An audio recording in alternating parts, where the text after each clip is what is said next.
It's time for Who Watch, Time and Relative Blackness in Space.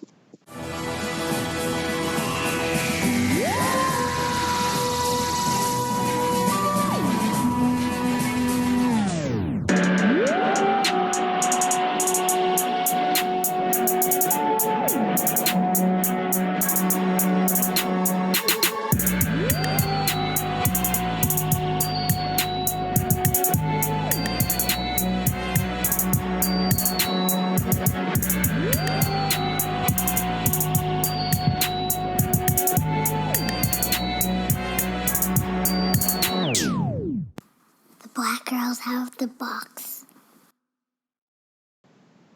Hi, everyone. It's Biana, Connie, and Robin coming to you live from the Time Vortex. Today we are finishing up our companion series by discussing all there is to discuss about River Song. And y'all, there's so much to discuss because wibbly wobbly, timey wimey. But first, there have been some updates about the upcoming series of Doctor Who. Mostly, except not the main update that I want. No, not the main update. When is it coming back, y'all? One. No one knows when it's coming back. Coming back? Fall 2018. That's all we know. But that gives us 3 months. So that could be anywhere between September and November. And that's what we know so far about. It's gotta be at least October, because in order for them to get 12 episodes before a Christmas special. Yeah, and I feel like that's usually when it started. Like the last times when it started in the fall, I feel like it was October, and then it like ran into Christmas. And then also I feel like they just finished filming or are about to. Like when they were at Comic-Con, they hadn't finished filming yet. So I'm sure that's like part of why they haven't announced the date. So it must be a British thing, because, oh boy. They don't care about schedules in Britain, which I kind of love. Like you don't need to finish the season to announce when you're airing it. And also they're being really coy about a Christmas special anyway, so I don't know. We'll see.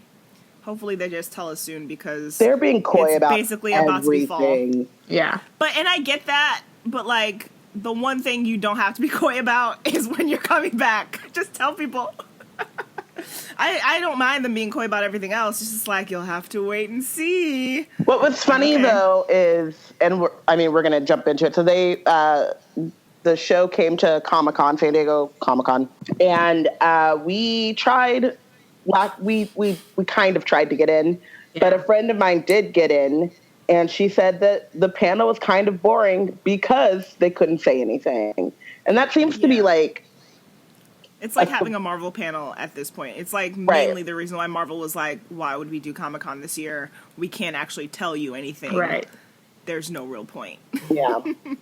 But we did find like some new things. So there's a new screwdriver.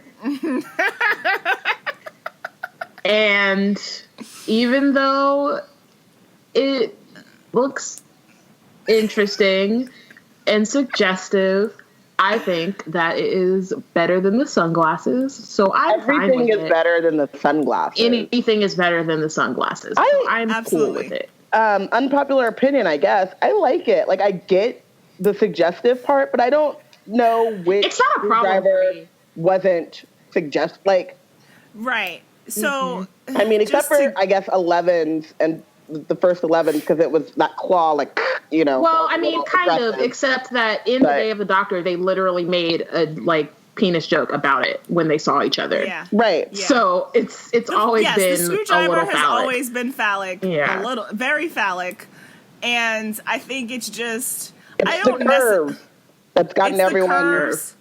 It's the curves, and then Laura on Twitter like showed it in real life, and it swirls as well. It does swirl. Just like. Okay. That's a whole one. It could be like a toothbrush. And it did, like an electronic brush.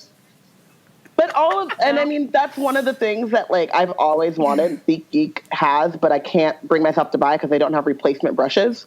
So you can buy the screwdriver electric toothbrush. It always made sense to me. Like, that seems like a perfect marriage of capitalism and merch and the show that I love.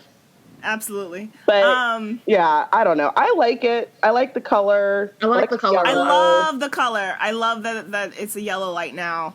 I really dig that. I think my issue, aside from the suggestiveness, is that some of the I think it's the promo, like the pictures that they've taken of it. It's sort of just like, it also like is shaped like a razor. Like, it just feels very like chic razor commercial in the posing of how she was using it in some of the pictures.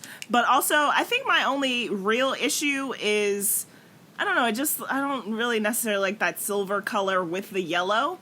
But I think just the more I get used to it, I'll get over it. It's not like I hate the new screwdriver. Yeah, It just gives me pause in a way that nothing else that they've said has given me pause, except for our token white guy. True. I mean, honestly, I think that it's What's like the token white guy's name? Graham Walsh in real life. Oh, that's his name in real life? Oh, Or shit. is Well, his then I don't character's know. name? I don't know. I Can't think- tell you. Or Bradley Walsh. One is his real name, and one is his... Graham is his character on the show. Got you. Bradley might be his name in real life. Let me check. I don't know. I can't. I will say that... I say it's a pop quiz. You I don't can't have to tell you the look right it up. answer. It's fine. I don't know. You don't have to look it up. It's fine. But what I was going to say is, like, I feel like a lot of the comments that I've seen about, like, oh, the screwdriver, or, oh, like, there's just been, like, some kind of things people are like, I don't know about this, or this seems weird. A lot of it, I feel like, is just growing pains, and I feel like this happens every time there's a new doctor and there's a new show. Like, you know, they're changing and everything. Yeah. So everything is changing, so it makes sense that people would be kind of like, I'm not sure if I like this thing, but I'm sure, like, once we see it in motion, Yeah. that's exactly I also how I feel think the about fact that she's a woman changes the way that it just we looks. see the screwdriver. True. I think, it'd be interesting if it was the same shaped screwdriver with a male doctor. Would the conversation be happening the same way? Mm-hmm. So I'm, like, fully aware of that, which is why I'm sort of,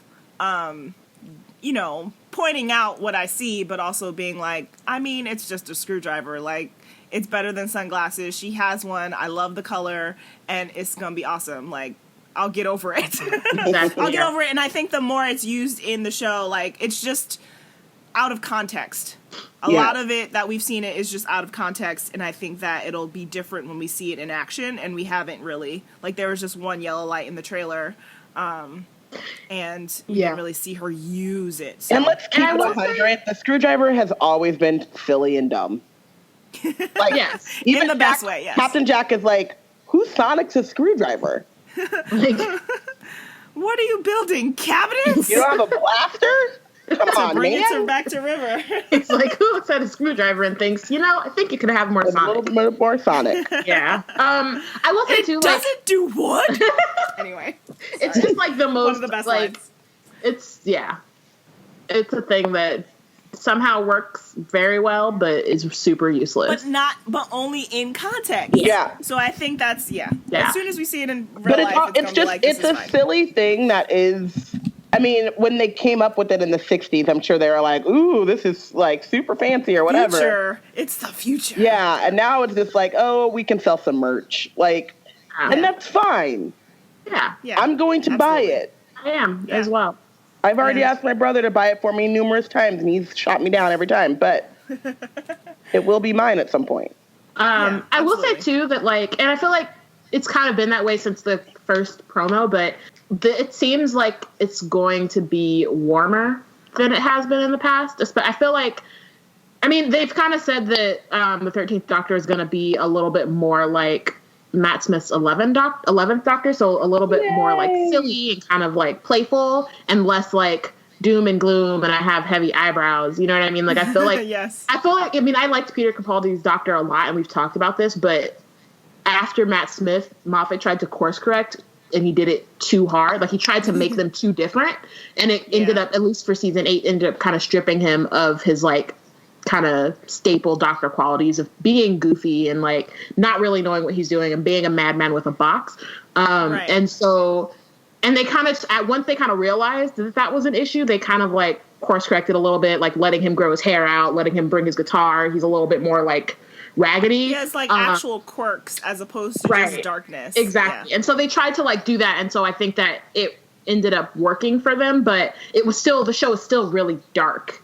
Yeah. And so it seems like, especially all the colors, is like oranges and yellows and blues and like everything's real her bright. shirt is a rainbow. Exactly. Like everything's real. I'm about to buy that shirt, by the way. It's hella cute. Listen, it comes in different colors. I know. Like she has a past future thing going on, and I'm like, I'm here for it. Also, because I was thinking about her shirt and trying to figure out what their like idiosyncratic like fashion is. I'm curious if it's a past future thing, which 11 and 10 did. Or if, like, why don't they do a Earth versus space, like, alien thing? So, like, if they're on Earth, she's wearing one thing, and she's in space, she's wearing a different thing. Like, the show hasn't really done that, and I'm like, they should do that with her shirt. Anyway. Yeah, that'd be cool. But yeah, so I just think that, one last thing. Oh, sorry. About the clothes, and then you can go on about the color palette, like the actual show. But I'm very happy that she's a female doctor because her universe already has the entire fit. From jacket to pants and everything in between, and it will be mine. Yeah. They're better on the merch this time, and it's easier than Capaldi's doctor. Capaldi's doctor was like, I'm wearing Capaldi's clothes. I haven't seen, I saw a few cosplayers, but I haven't seen any, Capaldi doctor merch, that's obviously because the only thing, because Moffat was like, okay, the cool thing he's gonna wear a suit, but it's gonna be red on the inside. So then he has to flip it open around all the time. That it's interesting. Like he should have did some Fresh Prince type shit and turned it inside out because it's just like, dude, it's a regular ass coat. Right. But I mean, and even for people can cosplay as the doctors and stuff, and there are some things, but a lot of times I know like Robin has the doctor dresses, so it's just like the suit as the dress. So it's cool that we get each part of the thing, and you can actually kind of mix it up, and it doesn't have to be cosplay one day, but then one day you can be like, I'm gonna rock the whole fit, and then it is cosplay. Everyday cosplay, as I call it. Casual. It makes it easier. Also, we want to shout out Tosin Cole, aka Ryan. Welcome to the Tarbis. We're out here. I'm so tired that I heard Tosicle, and I was like, I don't understand why that's his nickname. I must have missed that. It wasn't. Why are we calling him Tosicle? And then my brain was like, breathe, Tosin, Cole. So that is that man's name. Continue on. Indeed. But I will now think of him forever as Tosicle. So thank you. Please don't. That's unfortunate. I didn't do that. That was all you. Don't think. Cole, if you ever decide to listen to this podcast, we know your name. It's fine. Also, I'm sure he's never heard that before. Sleep deprived. It's new. It's definitely new. And we still don't know anything really about him, but seems cool, ready for adventure, ready to, be the Doctor's new best friend. Yeah, so a long line of Black companions in the TARDIS, guys. Maybe this is the time they get it right, because after, he's the third male, Black companion, full-time companion, and he's the third Black male character. So, really, they only have up to go. True. So, third time's the charm in both directions. There is a woman of color in the room. I don't know what color she is. I'm saying I know. It's just the way that you said it. It's funny. I know what you mean. It's just, out of context, it's really funny. But what I'm saying by that is that, I don't think that, every minority, just because you're a minority means that you can write every single minority's experience. And I think that's very dangerous that people like to think that I'm a person of color. Okay. I mean, and the fact that, again, first of all, it's the first woman of color. So, I mean, and we obviously knew it was just white people writing Bill and Martha and the rest of them in the first place anyway. But on top of it, so not only is it the first, it's also the only, because they're saying we have our first woman of color. That's great. But then where else? Is there more color in the room or no? Are there more women in the room, or is she the only one? Because that doesn't Someone on really. Twitter was talking about how she might be the first person of color in the writers' room, because no one has mentioned a man of color at all either. And then she's only the fifth woman to write for the show in the last 10 years anywhere. In, like, as far as I know, the last 10 years for, you know, like, since New started for sure. But then, like, there was probably no women writing it. And, like, the show was created by a woman. Partially created by a woman. So, like, it's hopefully they're just better all around. I will say though, that one of the best episodes of Bill's season was written by a woman. Yes. So I'm hoping that that helped. And it's one of those, like, really sad things where it's like you have to be the best to open the door to, you know what I mean? Like, that shouldn't have been the truth, but it is. Yeah, hopefully they let us know who this person is also, because it'd be great if they would actually... Well, maybe she doesn't want to, though. I'm very sensitive of that because... Well, yeah, I don't like, her name's going to be on the credits no matter what, you know?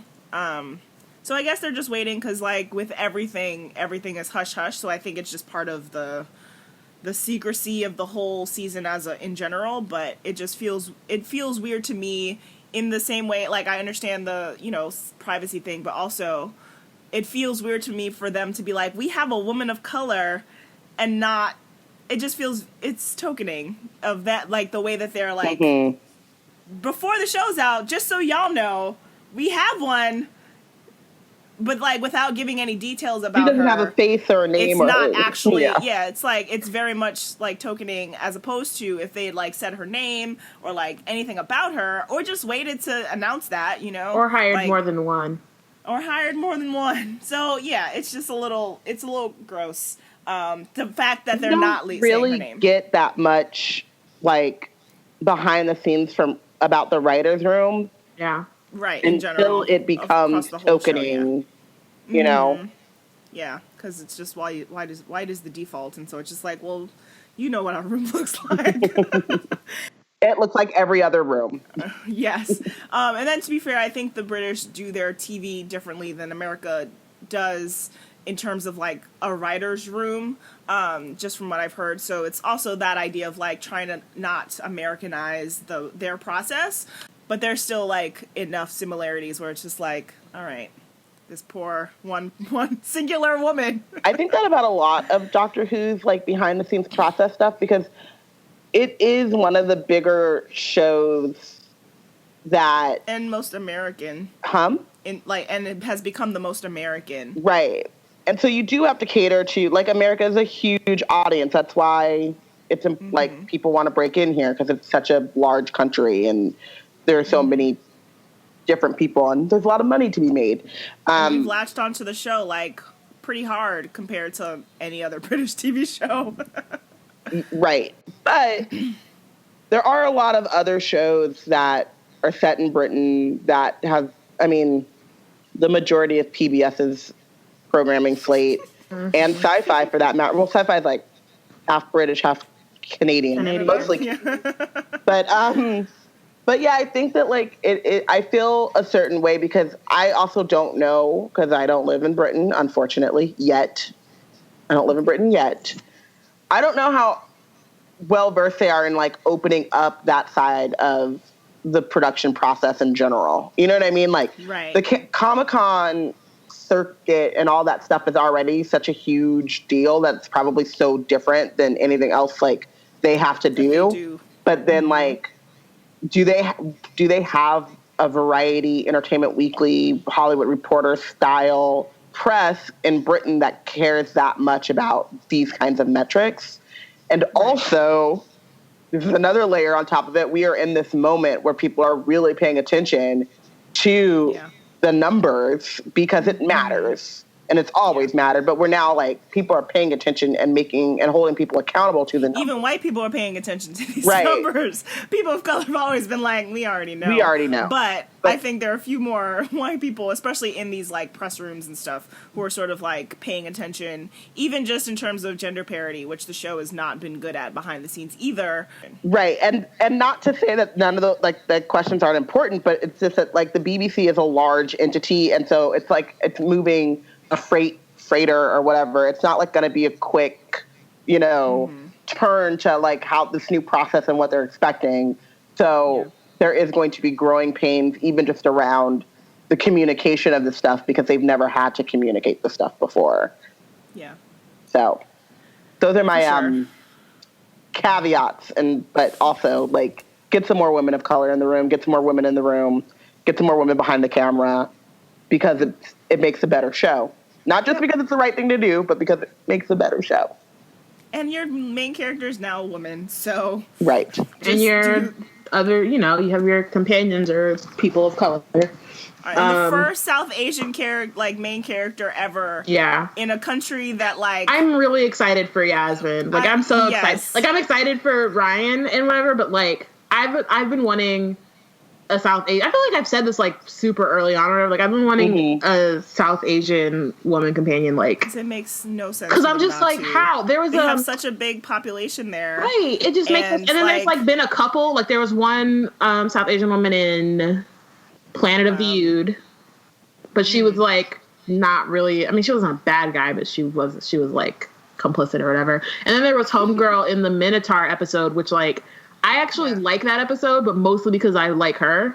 And, like, when she was there, I was like, I knew she wasn't going to be the new companion, but I was like, can she be, though? Like, can she take over? Because I know Rory and Amy are about to dip, so can we just have her instead? And then Moffat took her away. But... Yeah. And I think wasn't one of Bill's temporary new roomies. Yeah. South Asian. Also, wasn't the it's not the Hungry Earth, but one of the Silurian. Oh, uh-huh. Mm-hmm. The woman in charge. It was the Hungry Earth. It was Hungry Earth and Cold something. She was badass, and we should have had more of her. Yeah, and also, I'm just excited because we're one step closer to Raza Jaffrey as the Doctor. Oh. So, yay for me and my thirst. Ooh. Oh my. And then I guess the sort of last thing about the new thing before we go to some old stuff, I have very conflicted feelings about the way that they're emphasizing the word the Doctor's new friends as opposed to companion. I think, as Biana said earlier, it's just growing pains. If they're really going to be using the word friends, I'll get over it at some point. But, and according to friend of the show, Amani, it wasn't even companion from Classic Who, so it's not like this 60-year-old tradition that they're suddenly changing. It's like they used to call them assistants, New Who came back, and they're like, these are the Doctor's companions. And, hey, new leadership, new Doctor, etc. We're going to change the language. More people on the TARDIS as well. Maybe that's part of the reason why that they're changing it. But I don't know. I just personally like the word companion and was fine with it, and feel weird that they're emphasizing so they're the Doctor's new friends. Like they're like there's a lot of inflection that they're using to be like, see, we're using a new word, when they could just say, hey guys, we're using a new word. We're not going to say the word companion anymore. I think if they were just upfront about it, as opposed to just being like, they're friends. And clearly the theme is going to be that they're friends because the Doctor, it's the main thing in the promo. It's just like, if I said really, really hard, would you be my new best friends? But my thing is that companion was mostly a, exterior word on the show anyway. It wasn't really, it's like a word the Doctor would use and people would throw at him to be like, and you're companions or whatever, but they were his friends.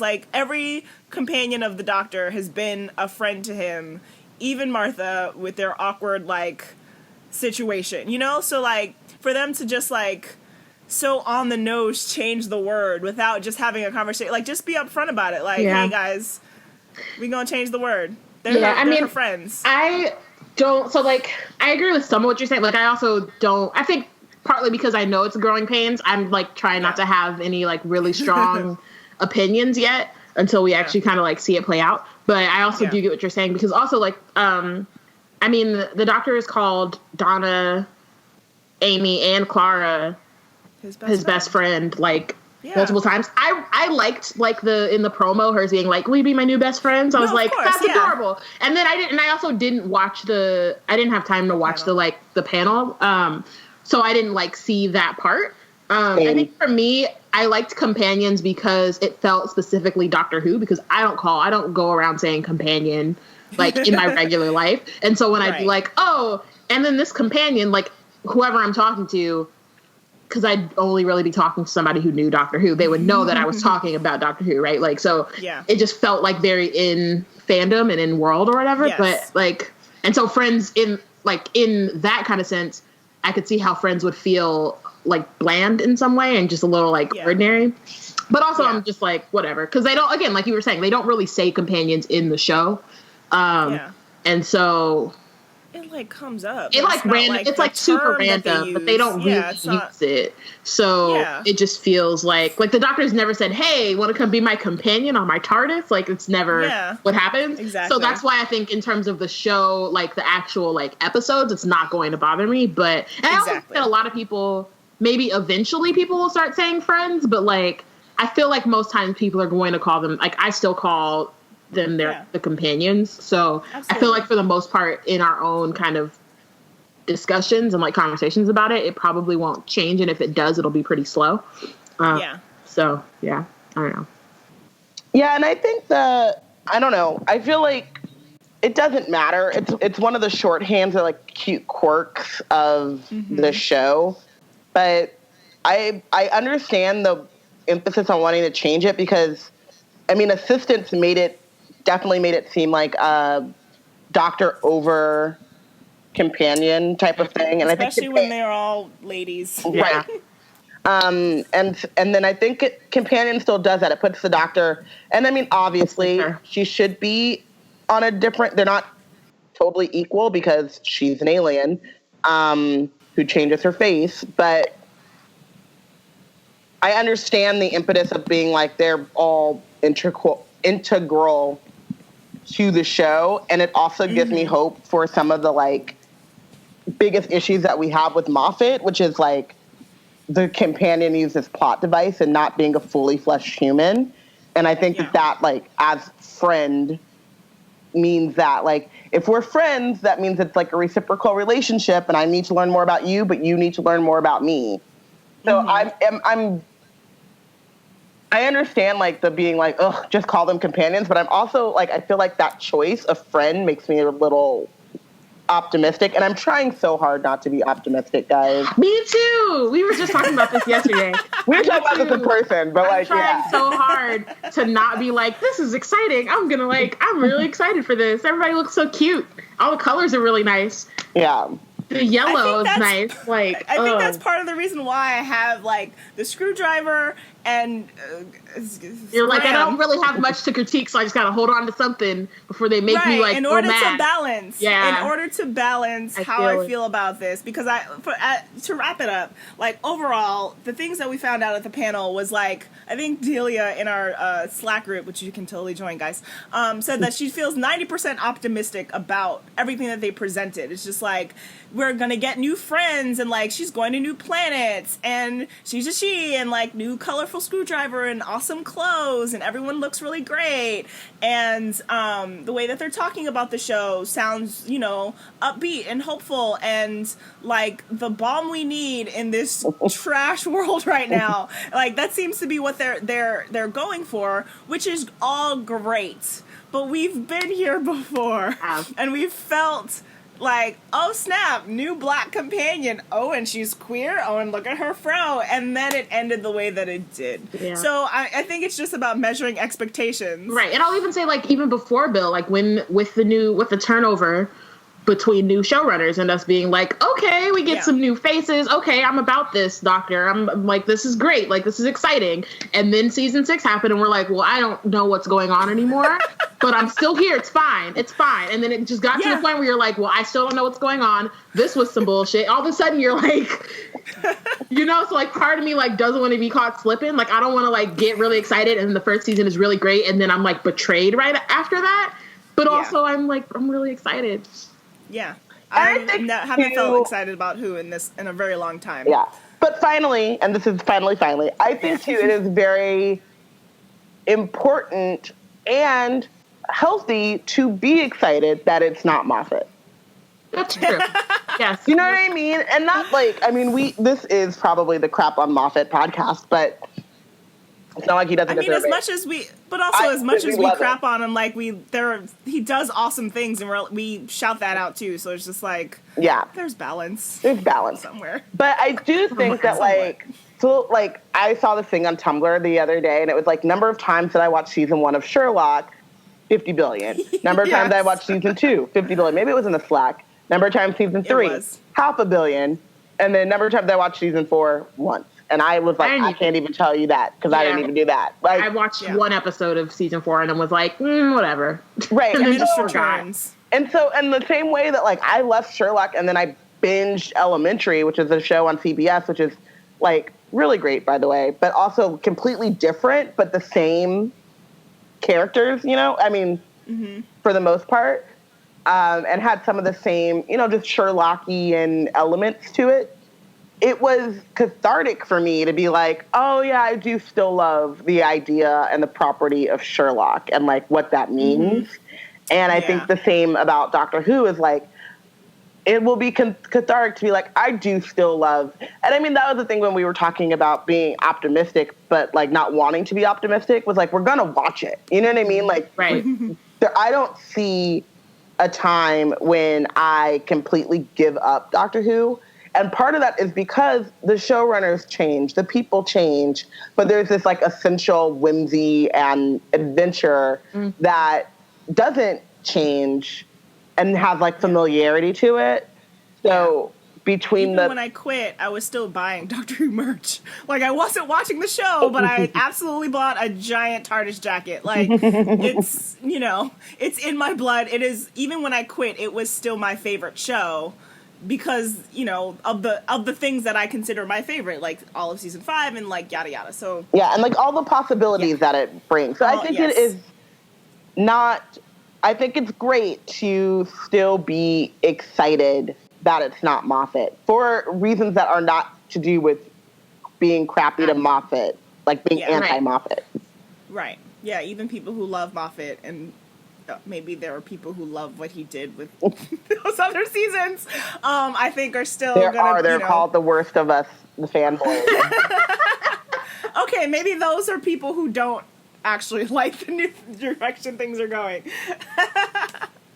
Anyway, and all that to say is that we're about to talk about Moffat's biggest character. A whole lot to go in. Intro. So River Song. So we first see her in Silence in the Library / Chorus of Dead, which is still my favorite 2 episodes. It's a great episode. It's like fantastic. And I say this often because we also do talk a lot of shit about Moffat. Like all of his episodes in RTD's run are like some of my favorite episods. Like the ones that he writes. All of my favorites in RTD were written by Moffat. Like I think I didn't realize that until I was like rewatching and I was actually paying attention to the names of the people who were writing it, and I was like, holy shit, Moffat wrote that, and then I skipped, and I was like, he wrote that too? You know what I mean? I was like, I'm just watching my favorites, and I'm like, wait, he wrote like 90% of these episodes, of the ones that were my favorites. And one of the reasons why Silence in the Library is one of my favorite episodes is because of River Song. She turns up with a group of archaeologists who the Doctor apparently hates. He does not like archaeologists because he laughs at archaeologists. He's like Simba. Archaeologist. I walk on the wild side. I like archaeologists. And then danger comes. And he's like, well, I guess having an archaeologist in the group was helpful after all, but only because it's River. Exactly. But when they meet, she sees him and knows him, and he has no idea who she is. So they all walk in, and she's like, "Hello, sweetie," and he's like, "Well, y'all need to leave because this is a dangerous place, and I'm not trying to have." And she's like, "I laugh in the face of danger." And she's like, She's like, "I brought you here." Exactly. And he's like, "Well, why would you know to bring me here?" And she's like, "Because you told me how to." So like, there's this whole situation where like he doesn't know her, but she knows him, and so she has to kind of earn his trust. While they're in this shit is going down, so she is trying to earn his trust the right way through action. Her feelings too. But it's also in her feelings as well. Right, and it's in her feelings that he doesn't know her. But then shit is going down, and she's like, fuck it, skip it, we don't have time, I know your name. Right. And, like, that gives him, like, oh, I do know her, and some part future me trusts her a lot, like a whole lot. Mm-hmm. Like, more than anything. Like, he's like, there's only one time I even could. Right. And we'll get into that. Yeah, because I'm still unsure about that. It actually never happened on camera, on screen. I'm sure it happened off screen. But this is, you have to make it up. Anyway, we'll get there. And I wonder, and I feel like this is probably the case, and I feel like maybe Robin has said this before, and I just can't remember. So, I mean, so what happens is, so she's introduced in Russell T Davies' kind of run at towards the end of season 4. And then she comes back up in season 5 once Moffat is like the showrunner. So it seems like he introduced her so that he could play with her later. Yeah. Right? Like he I'm fine with that. knew. Yeah. I'm assuming that he knew that he was getting the show, and so he was like, well, I can like seed that. Which I think is smart and is fine. I will say though that I think I didn't think that. No, maybe not. No. I feel like for some reason you said something that one time, but maybe not. He might have said it. I don't know, because I try very hard not to follow external stuff because of all the things we just talked about. But I mean, I'm not saying that it's not true, but I always thought that it was like he gets the show and he's like, let me go back and look at the things that I've done. Like the Angels are really well done. River was really well received. And like I can play with those things, and that's a good. And he also brought back, because didn't he do Girl in the Fireplace or no? Yes. He did. He did do Girl in the Fireplace. So the Girl in the Fireplace, to be honest, is like a truncated version of River and the Doctor. I literally just watched it. And then he also... both River and the Doctor and Amy and the Doctor combined. So he like had the one episode and then he split it up into the entire existence of Amy and the entire existence of River. And we've talked about how Moffat loves to recycle his shit. And sometimes it's really obvious and like irritating. And then other times it's like, okay, that was clever. It's fine. I'll give you that. Because this is early, and with the River thing, it's because it was early Moffat, so it was like, all right, you're just bringing back themes, right? And then later it was just like, okay, no, you're just recycling whole things. Yeah. So I do feel like with River, I feel like kind of, and I tried to do like a River watch, and then I fell off because I was trying to write. And my brain got really frantic, and so I just needed to watch random shit. So I was jumping from like Real Housewives of Atlanta to Game of Thrones to like, it was like really all over the place. To Queer Eye, like it was like way like nothing really fit, but that was just how the headspace that I was in.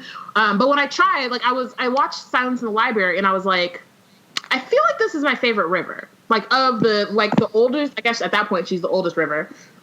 Is my favorite. And I feel like because, and we'll get into the timeline in a bit because that shit is wild and mad confusing. But like, part of the reason is that I think that he gave her a little, like he was trying to give her sex appeal in later episodes. Like the more it goes on, the more she's like high, like she's just like sticking her breasts in his face, and she's like, let's go, hey sweetie, and like making all these things, and like, and she's like, I'm gonna wear lots of jumpers, and like look at my hair, and like all this stuff, and it's like a little over the top. And like I love Alex Kingston, and she is so Black to me. I'm still holding on to that. I get somebody in her family is lying. This episode wasn't gonna happen without us referencing the fact that Alex Kingston is secretly Black. Lying. I saw her in person. Someone in her family is lying. But I just feel like when, like in Silence in the Library, and part of it, I guess, was when she realized that like he did not know her. She wasn't landing on his stick. Yeah. You know? And so it just felt like, and maybe because she had already had, and like there are reasons why it could be like this one was the most calm. She had already had all of this kind of experience with the Doctor, so she knew him, and it's like very, you know what I mean? Like at that point, she kind of understands how to interact with him, maybe. And then also, you know, she had other people's lives in her hands. But even like Husbands of River Song, she still felt real like loose cannon. Yes. And so that in terms, like, that's that was supposed to be the last time she saw him before coming to the library. And so she just got real, like, it just, I don't know. I think that in terms of characterization, her is just like archaeologist, we're trying to escape the Vashta Nerada and save this library is like my favorite incarnate or iteration of her. Yes.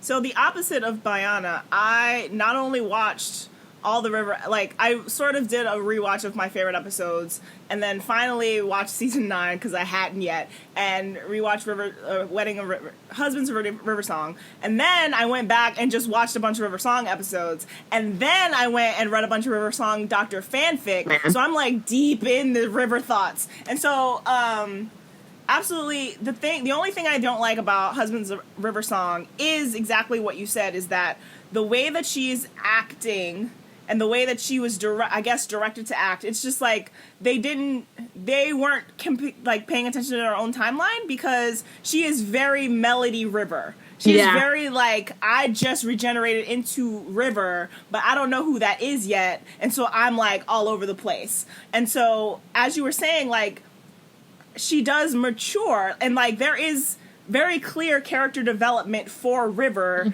in the right order. Like when you watch River in her actual timeline, which I haven't done, but like in theory, like obviously the show's execution of it is different from the meta that you can come out of it. Right. So in theory, there's character development in that she was very like wild, loose cannon, as you said, and she eventually matures to become Professor River Song. Like, that's the whole thing, is that she's now a professor. She's grown. She is like 200 years old, if we're going by Husbands of River Song in like her reference to her age. So like she should have been closer to the library River, but she would, or even like Byzantium River wasn't that like extra. Like Byzantium River is like is who River is. Like I think there's a level of like in Silence of the Library, as you were saying, like she tones it down because she realizes he doesn't actually know her at all, and there are other people that she actually needs to focus on, even though she like is still sort of like, I do what I want. Like there is that element to her, but like I think quintessential River is like the River we meet in season 5, like both times, and like she is still like this mature person. She's still a little bit sexy. She's still a little bit like, I do what I want. Like, I'm gonna just shoot stuff. Like that fun aspect of her is all still there. And that's the thing that confuses me also, is that like even when we get to Angels Take Manhattan, that River is still not the River. Like that still would have been a better River for them to portray in Husbands than the River that we got. Like she was just like all over the place, and like even her her vocal inflection was like this lighter, like higher pitched voice, which is the voice she would use for early River. And honestly, I want to say that like season 6 is what jumbled it. I mean, season 6 jumbled a lot of things, but I think still, when we get back to 7 for Angels Take Manhattan, that's still a better River. It is for her to have modeled herself after. Yeah, it is in some ways, but I still feel like it was still the like when they got to. I haven't seen this episode in forever, but like when they got back into the 30s, and she's like in that coat with her legs choked. She's still. It's still like. I don't know. But that's just like having rewatched it. It's mostly a tableau, because most of the episode is her being like, I have to hide how much you hurt me. Like there's actually like a lot of depth there that they did not bring to Husbands of River Song. Like there's a lot, like they actually have they have an argument, and Robin's like, haven't seen it. Don't even know what you're talking about. I know. I just want to let you know, like, I'm not just like, I'm not paying attention. I just have nothing to add. I know, to that one I had episode. something to add about Husbands of River Song, but then you started wrapping in. I know, but it's just like trying to figure out why they went to such a like early version of River, and not early in the show, just like a middle version in terms of like her show series timeline. Like in terms of the show, it's like the middle, like Let's Kill Hitler River, as opposed to any other River actually would have been better.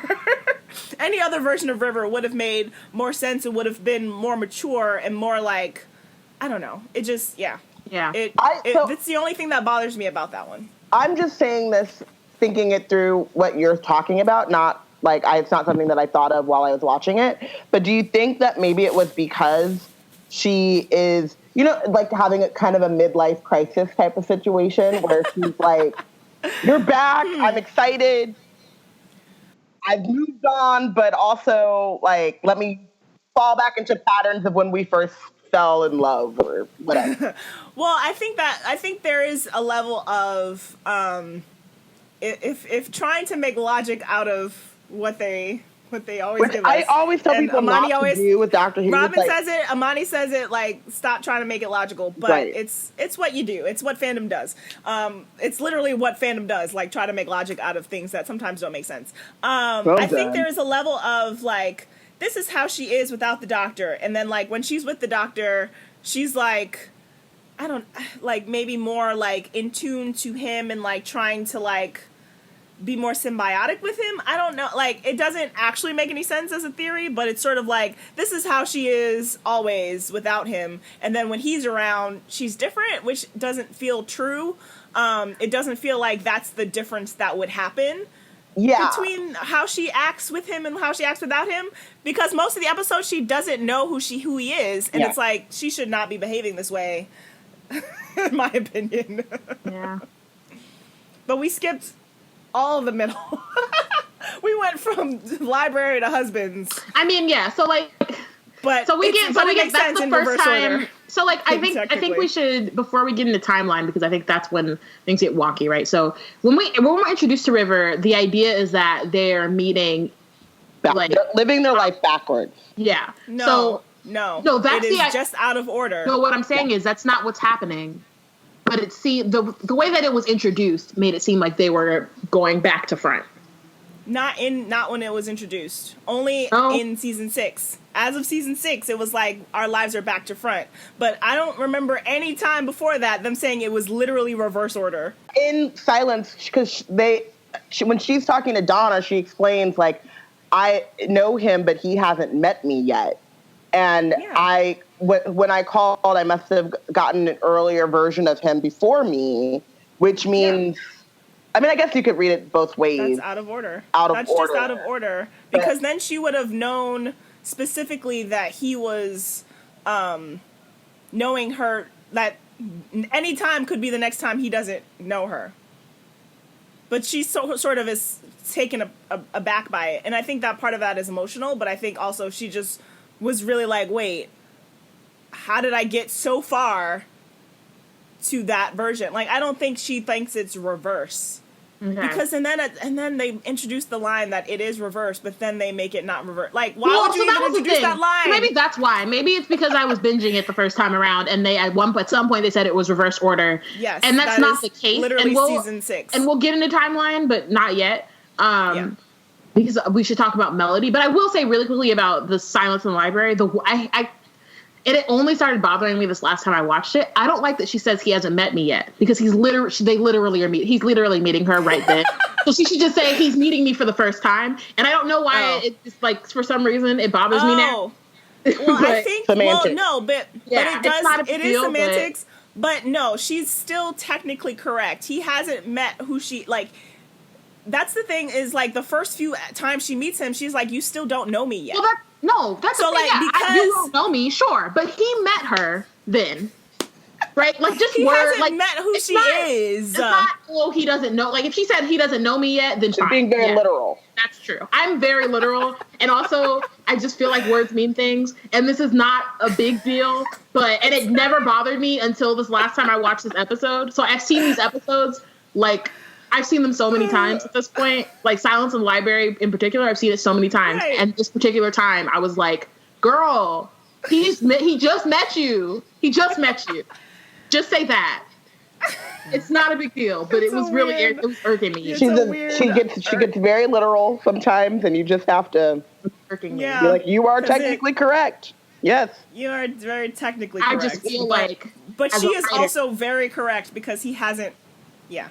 Well, she knows what she's saying. Or he doesn't know her. She knows what he's saying. She knows what she's saying, though. She's saying it that way on purpose. Yeah. Bayana just doesn't like it. I just don't like it. So we should get into Melody Pond. Before we get into timeline wonkiness, River was originally Melody Pond. River was named after herself. She's named after herself because timey-wimey. So she is the daughter of Amy and Rory. And then because they had their honeymoon in the TARDIS, and the Doctor didn't realize that could be that could mean things. But literally, I think the point is that they literally were in flight is the problem. The problem is that they weren't just in the TARDIS. The TARDIS was chilling like in 1935. Right. Like, it was like, hey, the Huon energy was flowing in the vortex. Exactly. She's like, we're literally in the vortex, and y'all are getting it on in your Kissogram and Centaurian. It's just interesting that like no one that it's never happened before. Yeah. Right? Well, That's I guess the real rub. I guess. Usually it's just the two of them, or like two companions, or or one companion. Yeah, I guess usually there's no companions that are together. I don't know. They were floating around with Captain Jack. It has happened before. That's true. No one was born of those happenings. But Captain Jack is also, that's what I was going to say, because Captain Jack is also, like, is he fully human? Because he's, like, born farther along. He could have some other stuff in him, too, so who knows? Who knows? Also, who knows? It's just interesting, and, like, Captain but I guess Jack there was protection or something. I don't, okay. Never mind. Probably. I think he just...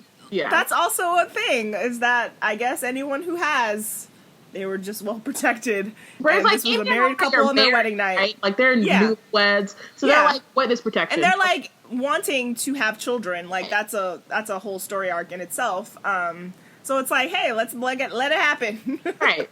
And then it was like, ooh, do you indeed? TARDIS was like, let me get up in there. And that sounds really awful. It really did.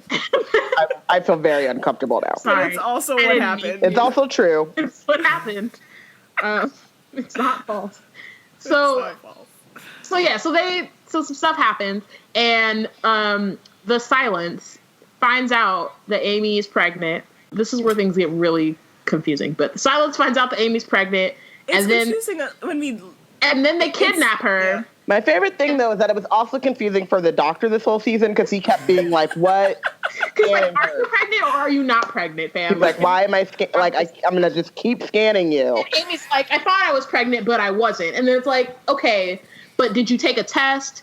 Have you seen a doctor? Like, have you done any of those things? You just randomly told him, oh, I'm pregnant. How would you know? We're in the middle of a warehouse. She didn't even say, I think I'm pregnant. She just said, no, I'm just pregnant. Like, she wasn't like, maybe. Take a test? It wasn't like it was something she was holding on to before.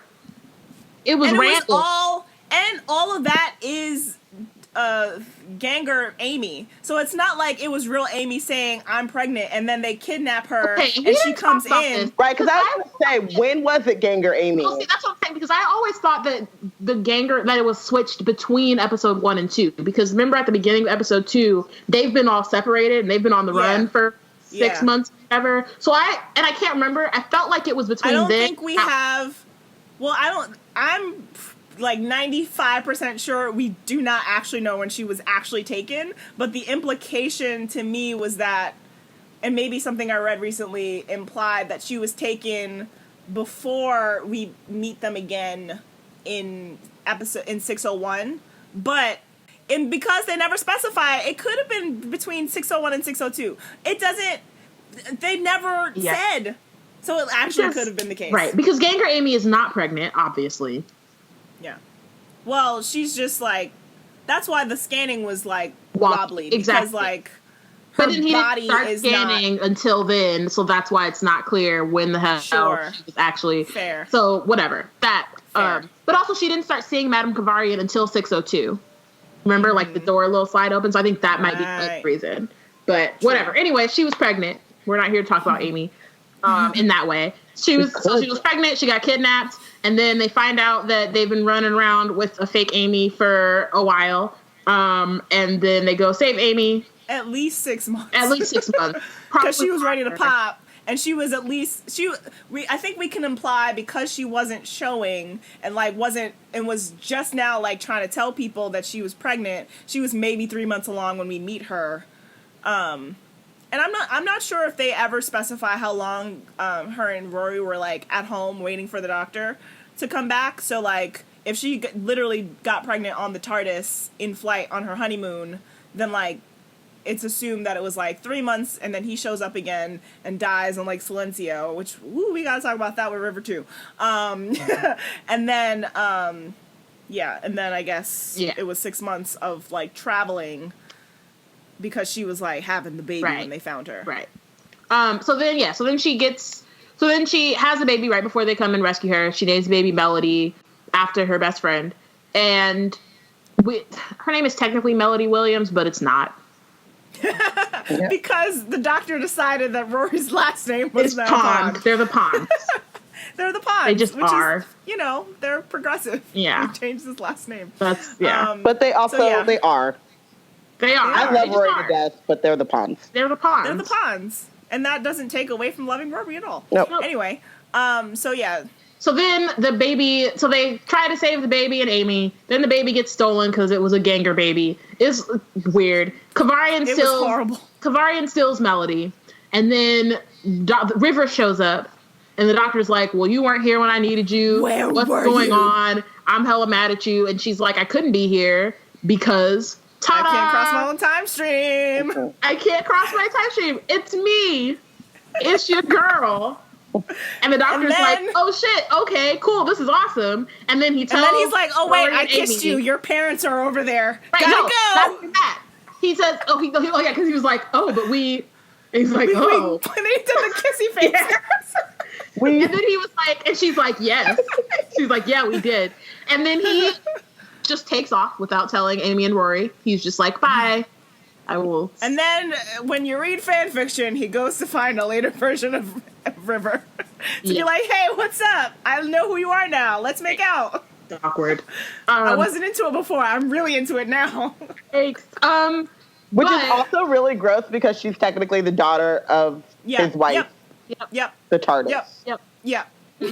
Some Woody Allen. We get it. Let's not go there. Let's not go all the way. Yeah.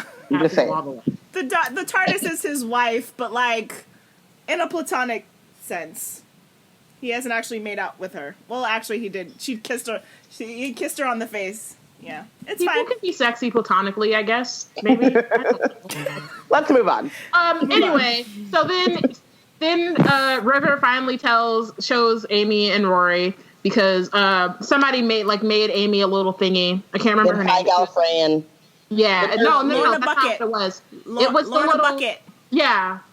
She made Bucket because the only water in the forest is the river, which is a line that I say randomly in my house to myself while not watching Doctor Who. Just like the only water in she the forest embroidered is a the thing for Amy, one of the little girls who or she wasn't a little girl. She met the doctor when she was a little girl, and then she grew up. Yeah. But she made a thing that said Pond on it, or that said Melody Pond on it, except the only river in the only water in the forest is the river. So it translated into River Song, and then they were like, "Oh shit, River's our daughter." And then they River's only named River because they call her River, which is another like her name is Melody with Pond. her name. But everyone calls her River. I'm gonna call her River. Well, no, but she's saying it's another loop. Because she was Melody and she knew her name was Melody Pond, even though she didn't go by that for all that time. We'll get to that. And so she gets to so then she gets to so she grows up with what's it called? When she's like maybe 9 or 10, it's not really clear how old she was. She runs away from the Silence. She lives in the orphanage that they go to in 602. Yeah. So she lives in this orphanage with the Silence. In 1969. These are important dates because I have thoughts. So she ends up with the Silence. And they kind of raise her, sort of. And then she runs away in the spacesuit and calls President Nixon. Yeah. And then the doctor and River and them go to save her. Yep. Or go to at least find her and figure out what's going on. They don't actually end up finding her. They see her once, and Amy.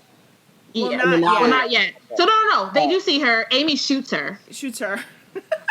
That's what happens. Amy shoots her, and then Amy's like, make it seem like they missed. It makes it seem like they say something about her missing, but definitely did not miss.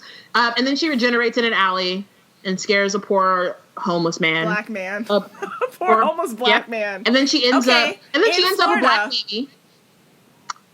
Unclear. So this is where I want to pause because reading fan fiction has made it fun. So I didn't read like this time period, but one story was like, because it doesn't actually make any sense in 1969 for her to regenerate into Mel's, the black child. 20 years later. Time travel. Who? The Silent. Who time traveled? The Silent traveled back. Because when they meet Silent, when the Silence this is all fanon, by the way. Like none of this is confirmed. When the Silence is created, it's when the Doctor's on Trenzalore. So that's like that's further in the future. They're time traveling. Okay. They send them back in time. What's her name? I don't remember her name. Oh, Tasha Lim literally says we're sending them back in time in your time stream to defeat you, and we're going to raise the child. Now I have questions about Tasha Lim, but we will get there. But yeah, no, they were traveling in time. And this is why, if your brain is frying like mine, I always say, don't. What's funny is that, like, this part does not confuse me. This part doesn't confuse me at all. Yeah, because I don't think that was. I think that she regenerates into a baby, and then they find her because she's a baby. She can't run away no more. They find her, and then they drop her off in the 90s. Interesting. Still growing with her parents. Gotcha. All right. So anyway, but the fun, semi-fun fanon thing that someone came up with was the idea that because she was in New York somehow she got from Florida to New York though, as like 9-year-old dying of pneumonia or whatever, baby Melody. But anyway, she gets to New York and she regenerates, and then someone was just like, well, I think last episode was just like, okay, Amy and Rory are also in New York in 1969 because of the Weeping Angels. So someone was like, oh, what if they found baby Melody, raised her until the 80s, and then she somehow got to Ledworth again. So, like, she could have grown up with Amy and Rory as a child, and then the Silence found her again or something. Like, you never know.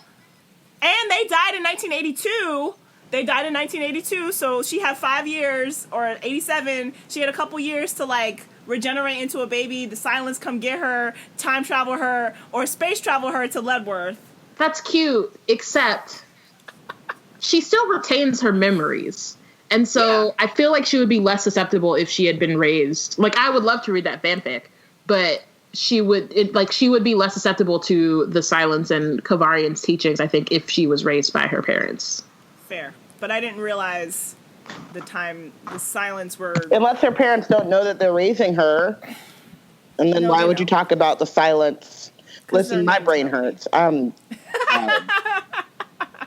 Yeah, anyway, it was just like a cute little thing that somebody came up, and I was like, that is very wouldn't cute. That be nice? But also because it doesn't make sense that they're both in the same city. And, like, she's just, like, right there, and they don't know. And that just makes it sad now. Because I still feel like, aren't they kept... I have to rewatch Angels Take Manhattan. But in my head, I was assuming...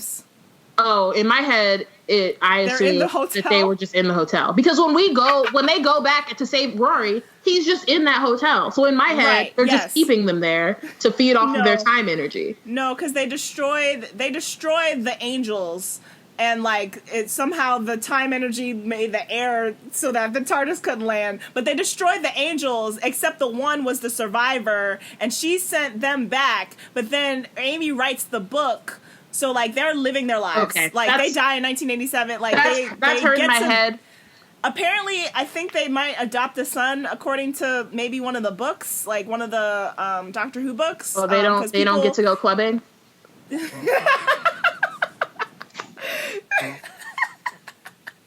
They bought a house? I believe they probably buy a house. I don't know that they go clubbing, because people keep mentioning some sort of Anthony Williams, and I'm like, is this real or is this fan fiction? Because also, but too many people keep mentioning it. Because maybe that's they why adopted. Okay, cool. It's an adopted person. That's cute. Son. Wait, Amy can't have kids after the whole Ganger thing? Yeah. Right. After the time. Yeah, Kavarian thing. Yeah. Yeah. That's what it was? I don't remember. Yeah, I think it was what they did to me on Demon's Run. True. Yeah. Okay. So then she grows up with her parents and becomes Amy's best friend, who we never hear of until Let's Kill Hitler, until she shows up, which was super convenient, and I don't like it. I also like don't like Mel's. Once she turns into River, once she like regenerates into Alex Kingston, I'm like, all right, I'm here for it. But her on her own, I was like, who is her? Who is this bitch? Why is she here? I don't care about her. Like, can she leave? And then they let her leave, and they kept saying Mel's, and I was like, well, that's weird. And I know they're about to do something with that, but I wasn't sure exactly. Because she named her after her daughter, or she named her daughter after her best friend, so it could have just been that. But Mel's was dumb, and I didn't like her, and so I'm glad she regenerated. I have a lot of problems with Let's Kill Hitler, but it's because of Alex Kingston, still one of my instant rewatch. Like, I will watch it every time. I just watched Let's Kill Hitler I watched it a couple days ago with Ami, and I still like it a lot, but Mel's not the one. Doesn't make any sense. I don't try to follow the mythology at all. So I enjoy it. I just don't like Mel's as a. No, I mean it is a mythology. It's like the time stream and the what's what of Doctor Who. I don't follow at all. I get that. I'm just saying I don't like Mel's just as a character without the timey-wimey removed bits from her as like River and removed from like that. I just don't like. I didn't like her, and I was annoyed. I guess the idea is that she regenerates and changes personality just like the Doctor does. Right. But it fell flat for me. And I also think that part of the reason why I didn't is because it felt convenient, right? Like, this is the first time we're ever hearing of her. Their excuse is that she doesn't do weddings. Except that when we met Amy the first time, she was just walking around Ledworth. She could have ran into Mel's then. Or mentioned oh, hey, our mutual best friend. Right. There's aliens coming. Has anyone checked on Mel's, the girl who's always in trouble? Yep. And is our best friend. Running towards the huge eye in the sky. Right. So really what they did, they retconned. Quick reminder, also, she was black, so why would she always be running towards... White writers, the troublemakers, she always ended up in jail. I was like, are we talking about the prison industrial complex here? Is that what's happening? No. Are we doing school to prison pipeline? Because that's what it seems like. No, they just are like, hey, River's always been in jail her whole life. Oh, and she's... Oh, we didn't think about that. No. And so it's a little irritating. And then on top of it, then they retcon it by doing flashbacks to be like, look, which don't make any sense. She was there the whole time. They're the worst flashbacks because it doesn't make any sense that everyone thought Amy was needed psychological help because she kept talking about the Doctor, but her best friend is you don't know anything because you don't know about the Doctor because you're stupid, which is a cutesy line, but there are two girls who are obsessed with the Doctor. Also, she's just saying that from Amy. I mean, obviously, because she's Melody Pond, she knows the Doctor exists. Right, because of the silence. Because of the silence. Obviously. But it just seems like, knowing that, and as a spy, she wouldn't just say that. As a spy who is not a child. Right. She's not a child. She is old enough to be a full-grown adult. Although by that based point, on, she's still timeline. At that point, she's still, embodying a child, but, it just feels... Right, of course. It just feels dumb. But, it's all dumb. My brain hurts. Stuff is dumb. Stupid. And I wish... And I thought they were doing something because I thought Alex was black. And I was like, oh, they trying to, they doing something. They wasn't doing nothing. Literally nothing. Yeah. No, I don't want to give them that...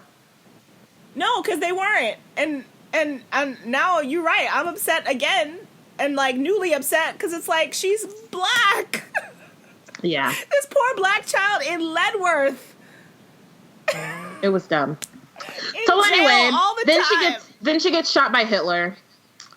And because she was shooting people. Right. She shot the TARDIS. Shot her own mama. Because she thought it was a state of temporal grace, which is a great line again, but doesn't do anything. Also, why are you shooting the TARDIS? What would the reason be? It literally doesn't make any sense. No reason for you to shoot the TARDIS. Was she trying to shoot the Doctor, but then she knew that wouldn't work on him. But then, and that's why she had the lipstick. But also, for her to shoot the TARDIS, for him to have said it's in a state of temporal grace and you can't shoot it, she had to already have been threatening to shoot it. Which makes no sense because he was taking her where she wanted to go. Yeah. So it just feels... I don't like Yeah. melt. It's fine.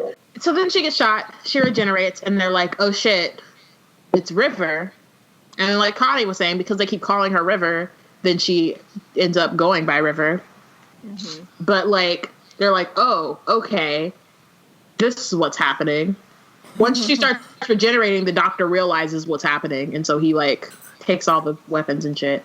And then she tries to kill the doctor, and then she doesn't. Then she gives all of her regeneration energy to him to save him. Which is interesting. Well, so about that, in that, so 11 was supposed to be the last incarnation of the Doctor because of the 13 regeneration cycle thing, blah, blah, blah.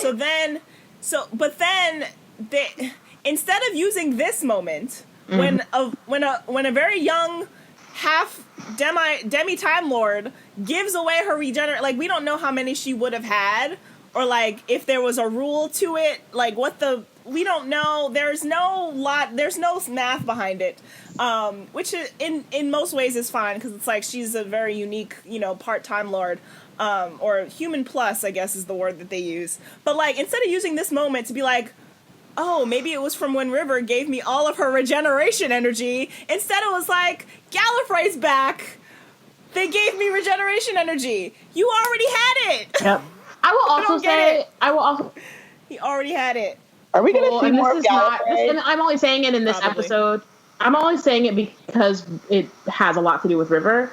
The whole, like, the Doctor's death really fucked up the last half of Matt Smith's run, because he was so obsessed with the Doctor dying, knowing that he wasn't going to die, and then he was like, then he wrote himself into a hella holes, and then had to figure it out, because he was like, I already killed him.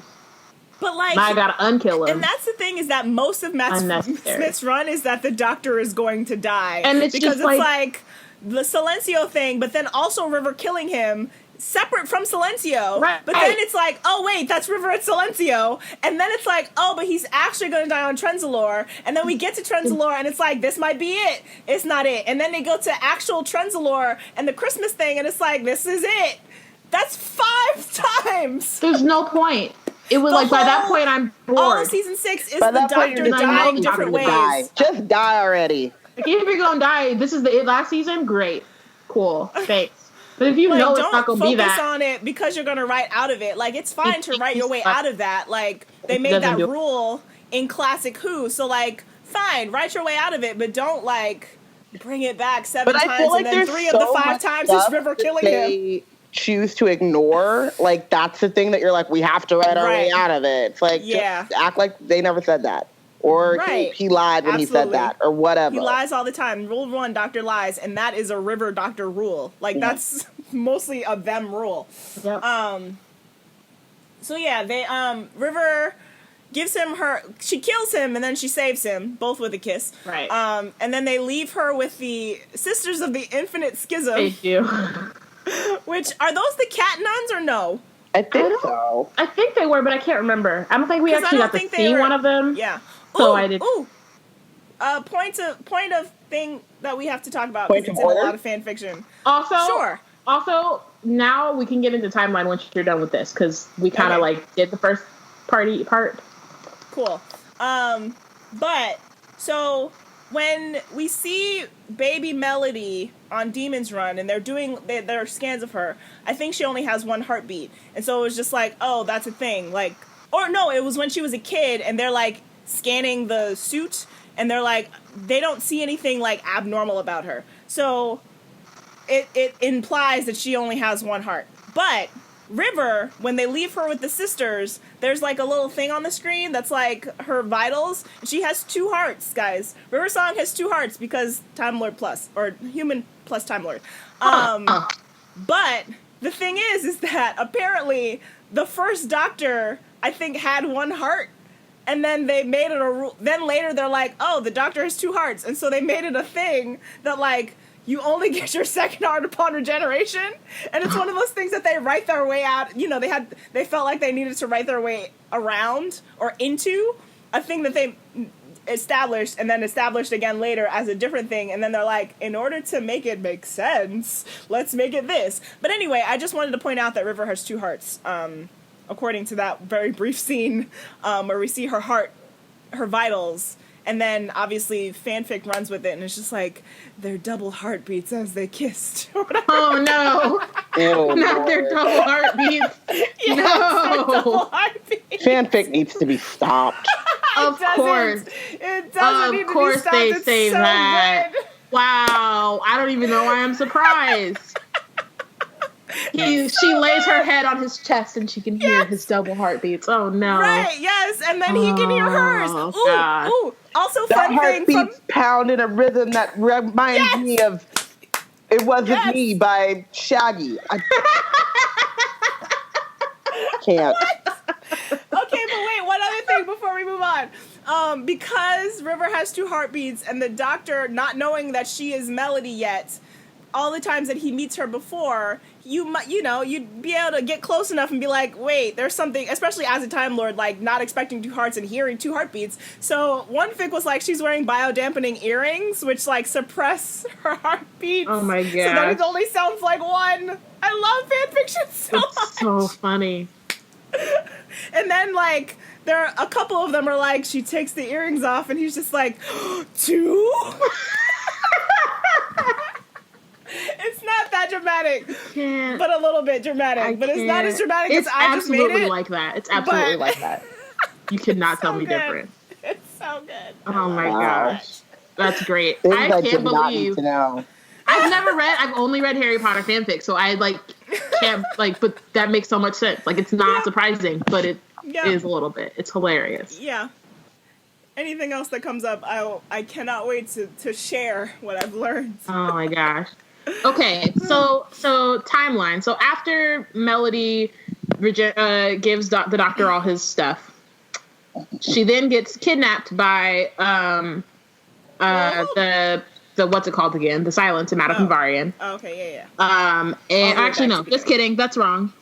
See, this was shit like, is I'm already like- confusing. She regenerates, then she leaves, and then she ends up. Okay, yeah. So then she gets kidnapped. That's true. She gets kidnapped, and then they put her in the astronaut suit for some Wait. strange ass reason. Well, hold up. Before Oh wait, we no, get she studies. right, she goes to Luna University and studies to become an archaeologist. She goes to Luna And- Lovegood University? Close enough, yes.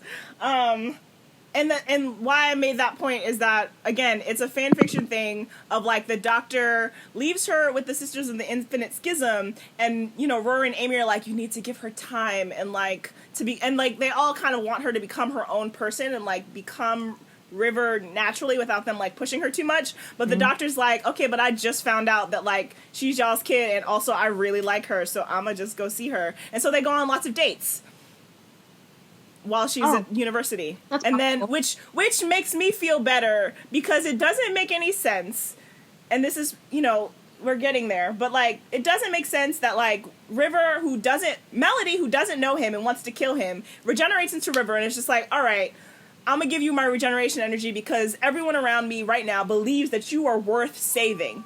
And, like, I've been told 2 different things my whole life, and I'm finally picking one, and I picked to save you. So, fine, cool. But that doesn't mean, like, the next time she sees him is in the astronaut suit, and she's like, I can't kill you, my love. How did we get to my love? Well, so either like- they went on dates, but then I also feel like she was reading up on him as well. No, of course. It was like I think, kind of like, but it's probably like both, I guess. yes, I think that, like, the show establishes that she, like, her dissertation is about the doctor, which is fine, but, like, it And doesn't make also sense that kind she of wouldn't have weird. seen him. It's very weird for I her to, don't like, really be in like love that. with him, to be in love with him, Well, because having also- not seen him. So I think that, like, I don't know, Fanning man. Have is you right. seen Matt Smith? You. Okay. I'll take your word for it. So, like, it doesn't make sense that, like, they wouldn't, and it just doesn't, it actually literally just doesn't make sense that he wouldn't go see her. And so, the like, reason why it does make sense to me is because it's Moffat. And this Well, girl, I and choose it's to the reject writing that of it, part. right? Because I when she choose to goes reject to that school, and they're like, "Why do you want to become a professor?" And she says, "I'm looking to meet a good man." good man. That's a very And then her Moffat, dissertation is terrible on the line. doctor. Like, Yes. that's some But gross shit. it's I'm sorry. gross, which is why I've decided, and She all the fan basically fiction. said she wanted a master's in MRS, and they were like, "Welcome to our school." That's absolutely what happened, because Moffat is a problem as much as he's great, in equal measure.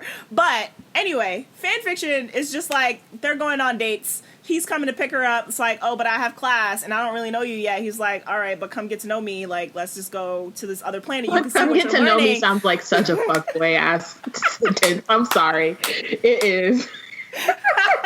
I didn't mean for it to sound that way. He's not that bad. And so, yeah, there's just like the idea of courtship in this period that we never get to see makes me feel better about the idea that, like, Moffat skipped straight to, I can't kill you, my love, let's be married, in this alternate timeline that never happens. That's, yeah, I get that.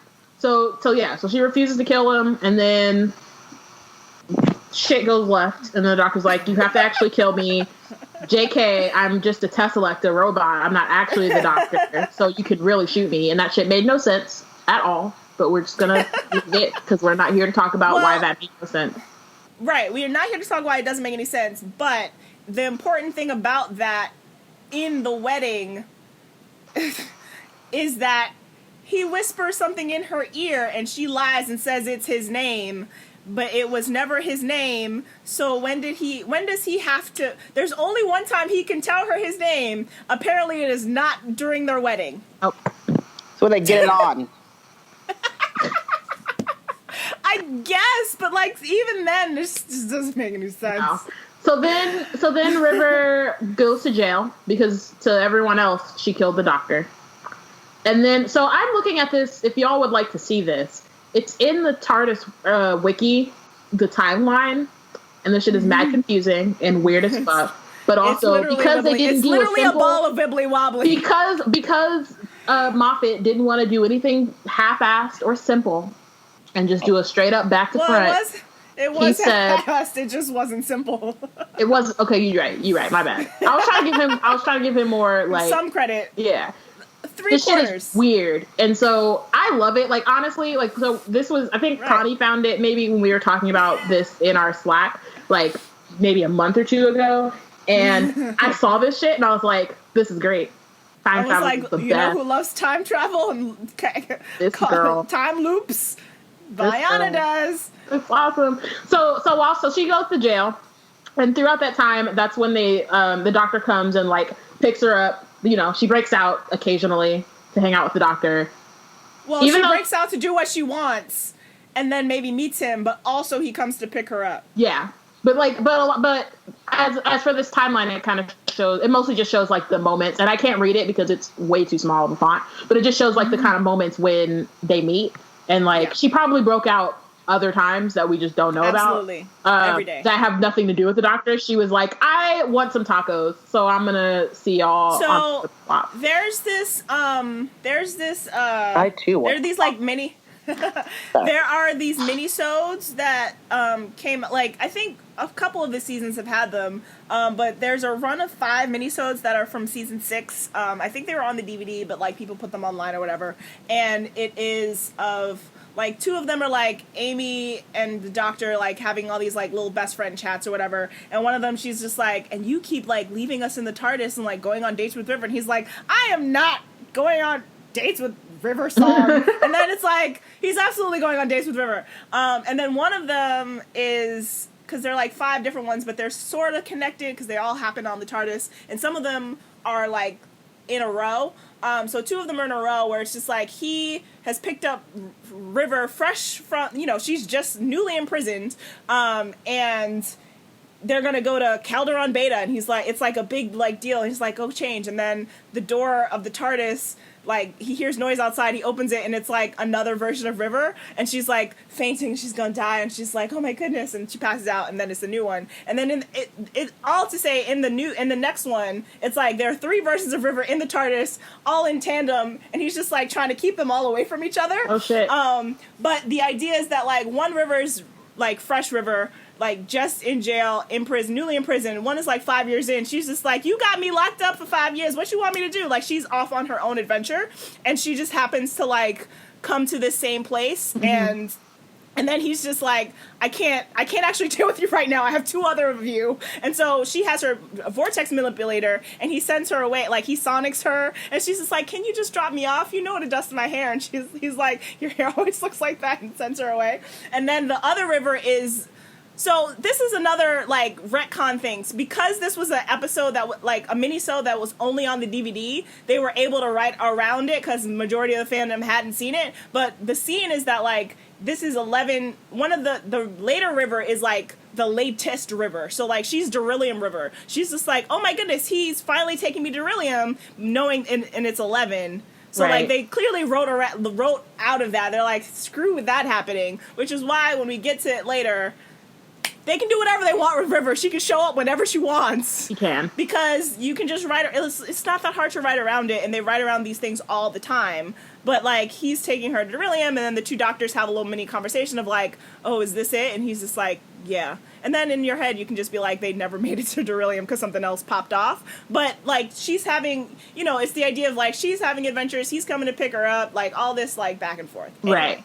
So she is in jail, and then she's, you know, breaking out and all that stuff. And then she breaks out and goes to Rome and decides to tell everyone she's Cleopatra. And then the doctor... And this is like, she's still in jail, though. Like, she was like, oh, I think, you know, Pandorica seems like a cool place for me to... Let's go hang out. Well, no. First, she goes to that one place way in the beginning of time. They call her. She doesn't just decide to go to Rome. Yes. They don't call her. She calls them. No, they call her. Someone calls her because she defaces the cliff, remember? And it says, hello, sweetie. And that's when they go to Rome. Painting. And so she has to steal the painting from Cleopatra, from Elizabeth, Liz 10. Yeah. But I don't think the doctor Liz 10 gives her... It's not. It's Winston Churchill is calling. He calls... what's the prison called? Storm Cage. Yeah. And the guard is just like, the doctor, and she's just like, that's for me. Yeah, give me and the then phone. she's like, I'm out. Bye. Yeah, and then she leaves. Okay, yes. cool. That's what happened. I was like, the doctor didn't call her. That's why I was getting confused. No. Churchill calls, and she goes and collects all the stuff, and then calls. Yes, and then calls. And then goes to be Cleopatra. But fun fact that is sort of referenced, I think it's referenced earlier, but it's definitely referenced in Husbands of River Song, is that River and the doctor are both going at each other like, well, you have, you know, he's like, you have all these husbands. She's just like, all right, Elizabeth the First. And he's like, so-and-so. And she's like, Marilyn Monroe. And he's like, so-and-so. And she's like, Cleopatra. And he's like, same. So apparently they both married Cleopatra. and then she's Cleopatra, like, later, because at this point, when she's Cleopatra, you know, Caesar comes in and he's just like, she's dead. She's dead. So just a fun, like, little thing that they did there. I don't know if they actually realized that they had River play someone that she supposedly married, but, you know. That's funny. Whatever. And that her and the doctor married the same person. I mean, you know, you're time travelers. What you gonna do? It happens, I guess. When you're alive for hundreds of years, you can't keep track of who your wife is marrying. Like, I was always confused about this because she gives up her regeneration energy, but she still is like alive for thousands of, like, or hundreds of years. Maybe she's because she still has like some Time Lord stuff, right? But she's also but she lives her life real reckless. So I just don't understand. She's reckless, but she has not. But did she die? Is the question. But did she die? She's her mama shot her. Gryffindor. Yeah, she's just Pete Gryffindor. Like, she's just like, I'm gonna figure it out. Like, she's also really smart, and I think she has a very similar, like, arrogance as a Time Lord. In terms of, like, I'm very clever, and she is, like, it's easier for her to, like, see the plans and the plots and stuff in a similarity to the doctor. So I think she's just like, I'm gonna figure it out because I'm clever and, like, it'll be fine. I got this. Yeah. So, like, she is very reckless, but in a Gryffindor, like, I feel like she full needed speed ahead. Some regeneration energy to understand how she got so old, living life. Oh no, no, because I think the doctor, like, equally, like, lives hundreds of years, doesn't change, and then suddenly he has a beard on Trenzalore, and I'm just like, but that why? shit didn't make any goddamn sense. But Anyways, so they go. She's and so this is where things get kind of. I mean, not. Just kidding. That's not true. I'm not going to say that. It's already confusing. Always confusing. So the Pandorica. So there go the Pandorica. She gets caught in a time loop in the TARDIS. And then the TARDIS explode. No, the TARDIS doesn't explode. the TARDIS prevents itself from exploding right. by creating the time loop. Yes. Sure. Yes. Sure. Yes. And then the Doctor, which I'm here for because time travel and yes. And then the Doctor saves her and pulls her out, and then she shoots off his fez. But a lot of people point out that it doesn't make sense for the Silents, who are the reason for the TARDIS exploding, to explode it while their like missionary is inside. Yeah. But I guess also like at she's that point, also no longer with them. No, so she's like, no longer. At this point, this is later in her timeline. I don't care. Yeah, they're like, whatever. We're gonna kill our The thing is that he tried to kill. They tried to use her to kill him already. Yes. It just hasn't happened yet in the Doctor's timeline. But for them, they've already tried to used her to kill him, and now that is not happening, and she's off on her own. So they have this, which is actually I never thought about that. Season 5 was their second attempt at killing, not their first. So then that's confusing as fuck. But kind of what though, right? But like no. Just full confusion. So then after that, she goes off on her own again, and then the Doctor calls her and is like, I need you. I got to go save Amy. And she's like, well, actually, I can't really do that, so I'm not going to come. And then we talked about how he gets mad, and then she's like, I'm the daughter or whatever. It's me. It was me. And then I want the Silence to know it was me. I am Melody Pond, Lady Olenna Riddle. So then, so many fandoms crossing over. Okay. So then, and then the Doctor calls her, and they go to Lake Silencio, and then he gets killed, and she sees herself kill the Doctor. And then she tries to shoot herself. And doesn't say shit, and tries to shoot herself.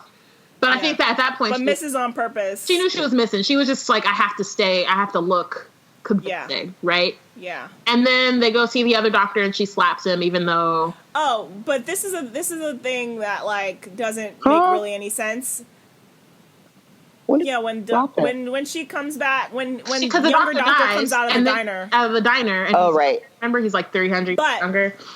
But so later, when she does kill him as younger River, he says, look over there, see yourself. You probably don't even remember this. But there's no evidence as to why she wouldn't remember it. You know, like he literally says that she wouldn't remember. She probably doesn't remember this happening. So that's why River shoots and like is confused. True. But there's no actual evidence that would say why she would have forgotten this major event in her life happening. I think it's supposed to be like the Day of the Doctor, right? Where you're crossing your timeline. And so, like, it's the way that they explain why the War Doctor and the 10th Doctor don't remember because time has to recorrect it. And so I believe that could have happened, that she could have seen this person come out the thing and shoot him. But then I think the only reason it's a little confusing is because it's all tied around the Doctor. Like, if it had been some other thing. Because, like, well, yeah, true, sorry. The only reason. The reason it doesn't work is because she remembers how she grew up. And knows that she was raised to kill the Doctor. Right. And then when they go back in time and they see the, you know what I mean? They see the suit and they hear the girl. Like at some point, she's like, something has to click in your head that like, oh shit, this was me. Because, and that's another thing that kind of just gets a little like, wow, you just didn't do enough. You just didn't like. I want to say it doesn't make sense, but also you just didn't like lay the pieces correctly because it could have made sense. Like a better, it's like it's a better because like she's pointing out like, wow, this girl broke out of the. First of all, they don't ever explain why young baby Melody is strong enough to like tear herself out of the spacesuit, and they're like, she must be really strong. Human plus and then, Time like, Lord or something. But like, is River intensely strong? Like it doesn't make any. It just doesn't work.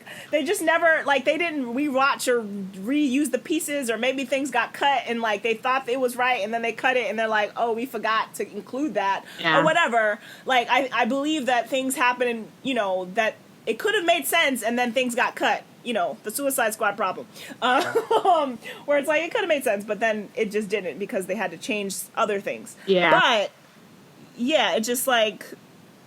She's like looking at herself, like her younger self, her childhood self, in the spacesuit, and sort of has to pretend like, yeah, wow, this is really confusing. I don't know what's happening. And then actually there's a really interesting like scene on the TARDIS in, I think, either 601 or 602, where they're talking about the little girl, and like I don't know how much Alex knew, but like the way she's very silent, and like as they're talking about all these theories and stuff, and she's very silent, and then they say something and she like kind of looks over, and you're like, you knew at that point, you knew. And it was like, all right, there are subtle moments like that where it makes sense, and then they just drop the ball altogether. Yeah, they like dropping the ball. All right, back to Silencio. So Robin is like, I can't even, I have no words. So after the Day of the Moon and the Impossible Astronaut, they defeat the Silence for now. Well, they defeat the Silence, but obviously time travel and shit, so they still have to fight them. And then they go, and then River goes back to jail.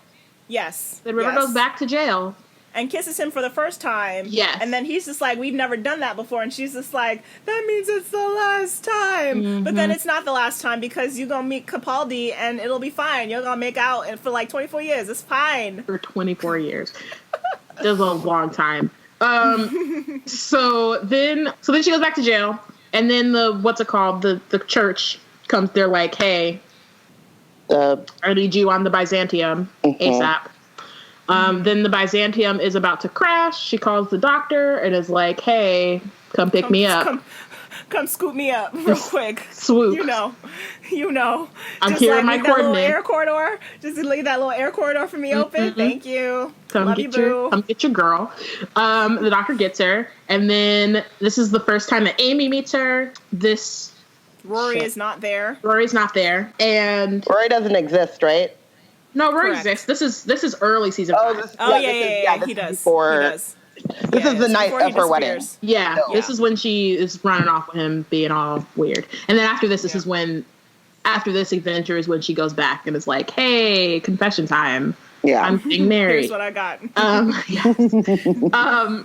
So then the Doctor, River, and Amy fight against the Angels. There's a crack in time that they have to figure out. The Doctor learns that River's in jail and killed a man. And it's sort of like, ooh. We don't know what man. And one of my favorite, like, Scottish accent lines is Amy being like, is she your wife in the future? And he's just like, shut up, I don't want to talk about it. She's just like, because she came in and being all like, heel boy. And just the way that she says it is just hilarious to me. And I'm like, heel boy.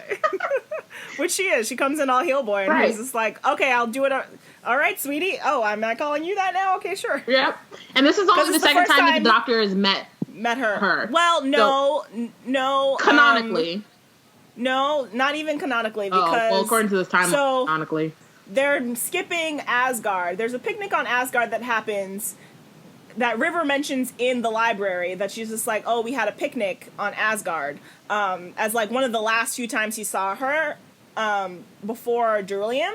But so I think that at some point, it's a thing. Well, because I'm only saying no because on this timeline, that's when she's still in. That's like early jail. Oh, interesting. Because the thing is that they retconned it at some point, because at one point it was 10 that she had the picnic with. Yeah. And then they wrote a book, and whoever wrote the book was like, but I'm gonna just change it to 11. And then I guess they like retconned what happened, but for a long time, like fanon and like extra meta conversations about Asgard, what like that I think like Moffat was telling fans and stuff was that like she met 10 at some point. That's why between those two times, he's met her at least once between meeting her the first time and the Byzantium. Right, and so that's one of the reasons why I'm just kind of reading off of the thing this thing, but it gets confusing because when she sees his face in Silence in the Library, it's clear that she recognizes that face, right? And it's not just I know that face from this little flip book. It's clear she's seen his face before. I've seen this face before, and he's known me before. Right, like with this face, and so that's why it starts. Everyone's kind of trying to figure out an idea of like at some point 10 meets her again. Yeah, we just never see it happen. Right, and I also think that the way that Moffat writes it makes it seem like it's mostly 11, even though when he introduced he was like, yeah, 10 has seen him. So after that, she's a free woman now. She gets pardoned after helping with the Byzantium and the angels. No, she gets pardoned because the man she killed didn't exist. Oh, true. That's why she gets pardoned. I guess like it's both things. It's like both, yeah. Well, because the doctor is also there, though, so I'm assuming, like, yeah, dude didn't exist, but, like, he's not the one who jailed her. Right, like because he was erasing himself from history. Right. And so he didn't exist anymore. Right. And so, like, but they're like, I guess we can't actually... They could also be like, how did you get out and why are you there? You know what I mean? Like, I think the doctor had to have a hand in being like, she's cool. But he does... Not the way that in Angels Take Manhattan, she's just like, the man I killed didn't exist. That's the reason why she says she's no longer in jail. Well, that doesn't make sense. It does as like a part of a thing, but not as like the full, because he wasn't the leader of the jail. It didn't seem like. Anyway, it doesn't matter. So then they go on a couple more dates, and then they get to Angels Take Manhattan. Rory and Amy get taken back into the thing. She leaves. She's like, and I get so annoyed because, like, he never sees her as that River again, which is just like Alex Kingston not having time to be on the show, I guess. Yeah. But, like, he doesn't see her until, except for her data ghost, but, like, he doesn't see her until Husbands of River Song, which is just like, y'all's married, like, it doesn't actually make sense, so that's why I read fan fiction. Yeah. And so this timeline only goes to 11, so it ends with the name of the doctor. But we know that after the Angels Take Manhattan, they go on more dates. They hang out, and then Beryllium happens. And then there's the data ghost texting and scones. Yeah. Yes. Yeah, that's what they do. And then the Husbands of River Songs. But the texting is like both of them defacing national and like intergalactic monuments. Yep. And then actual scones, though, because scones are delicious. Yeah, absolutely. So yeah, and then the doctor, they meet each other, and she doesn't recognize him, and then realizes that it is him. And then they go to Beryllium for 24 years, and then he gives her a screwdriver. And then she goes off. I mean, she does some stuff to get to the library, but essentially she goes off to the library. Yeah. And then she dies. She probably, like, goes off and, like, has more adventures. Yeah. And then it's just like, oh, right, I'm a professor. Let me go to school. Oh, right, let me do this, like, dissertation. Or, like, help this, like, old man, this dude who wants to go to his family library. Yeah, and then it's the line of, like, that, like, sticks with me a lot.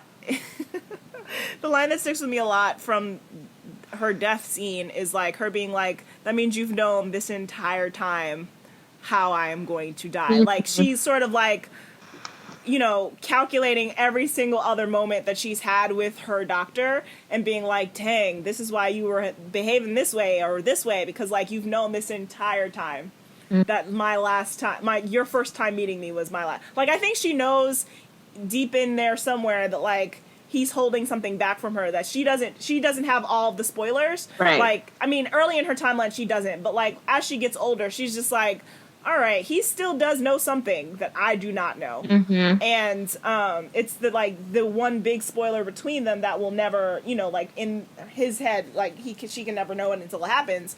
So there's always that, like, weight between them. Yeah. And a lot of if you're into angst, the angstiness of the doctor being like, I don't want to, like, think about, like, her bringing something up and him, or, like, even the Beryllium thing of, like, even in Husbands of River Song, she's just like, he keeps promising to take me here and he won't take me.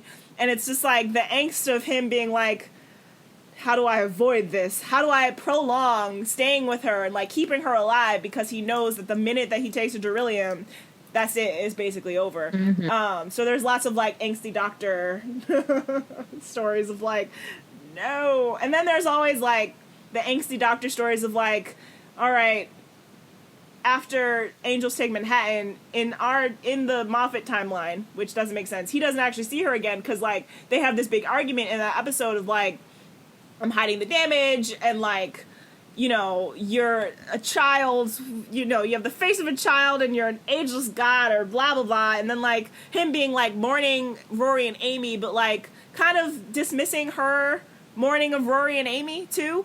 And, like, the fact that it seems like they can't really like coexist in this moment, even though it really seems like they should. Like the way Moffat wrote it was just like, sure, I'll hang out with you, but I can't be all the time. He really didn't have to go there. It could have been like, okay, where do you want to go? And then we just know that they're gonna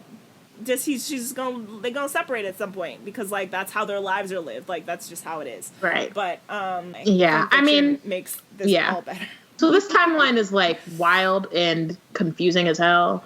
And then we didn't talk about the data ghost. So apparently, at some point, the Doctor just starts seeing River all around him, following him all the time.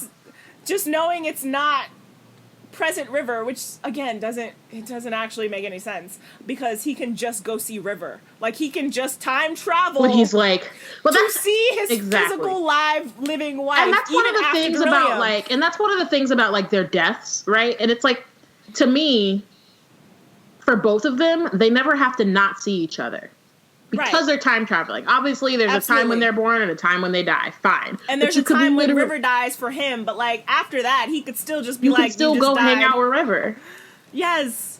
Like, so she is not, so like you saw her death, yeah, and that's traumatizing, sure, but like she doesn't ever have to be dead to you. Yes. And I also, but I think also though, this can be said about a lot of his companions in a way. Yes. And so there is something to be said about, and like he does do this where he's like, okay, that like I'm done with this, like, and like I think because River can travel in time, it makes it like a little bit more frustrating when it's like, dude, you could just go see her, versus other times versus, and it's easier too. Like it's both more frustrating, but also it's just easier for him to just go see her. Yeah. When with a regular human companion who lives life linearly. Yeah. That's right. Then it's sort of like there are more limits to him being able to go back. But with River, it's just like, she actually just might pop up, which is literally what happens. She just pops up into his life, and it's just like, hey, what's up? And she's just like, oh, but I actually don't know you. But, like, she just pops up in his life later. Like, it is always possible to see River because they live their lives so intensely out of order. Like, it's just not, it is not back to front.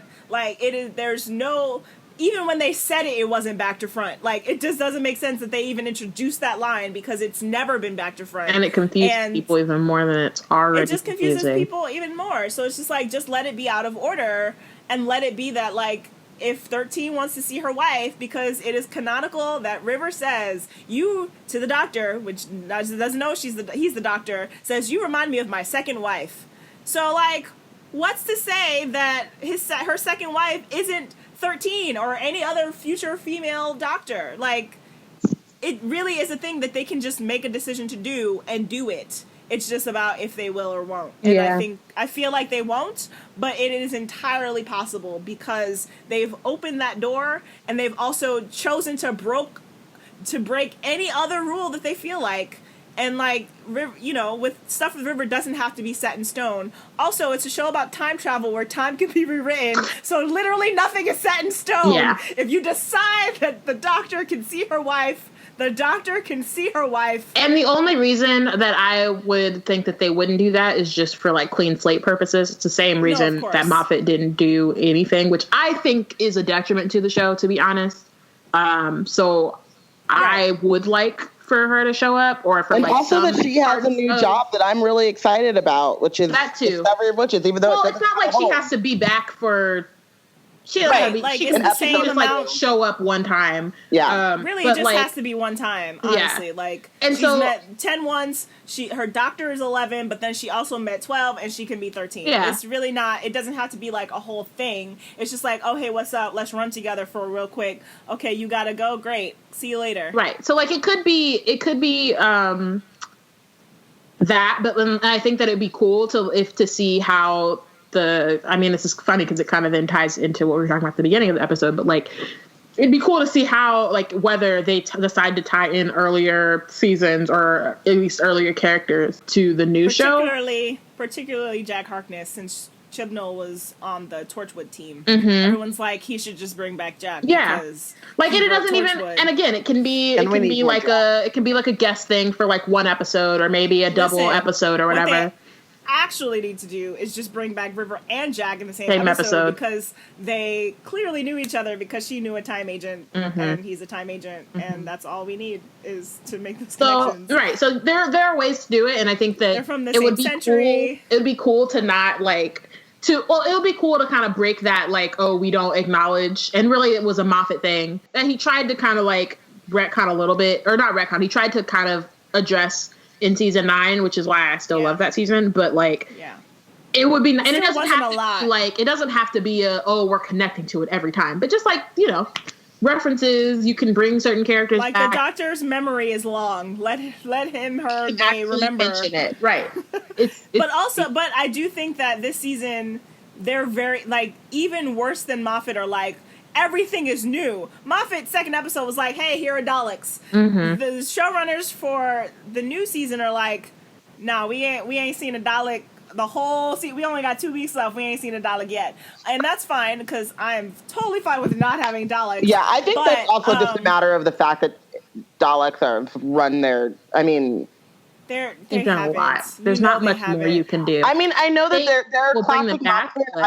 I still feel away when they show up, even though they're dumb, but I love them. But I do think it would be nice to go a season without a Dalek. Yeah. Right. And so I'm fine with that, but also it's the idea of they're saying that everything is new. They're not going to they're going to make maybe a couple Easter egg references, but not a single thing is going to be old because they want new people to come to the show, blah blah blah. So even I think it's why we're not going to see River, they're at least not for this next season, but it's just even worse than Moffat somehow. It's clean slate. Yeah.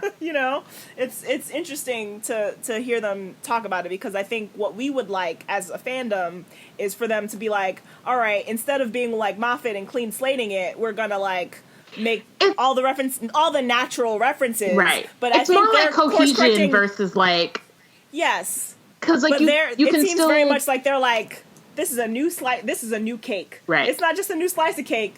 It's a new cake. Right. Same ingredients, but new cake. And Moffat was all right, well, this is the second level. This is another tier of the cake. And I'm not going to talk about the other tier of the cake, but it's the same cake. Chibnall's new cake, new friends, new worlds. Yeah. New planets, new aliens, new enemies. We'll Everything's see. new.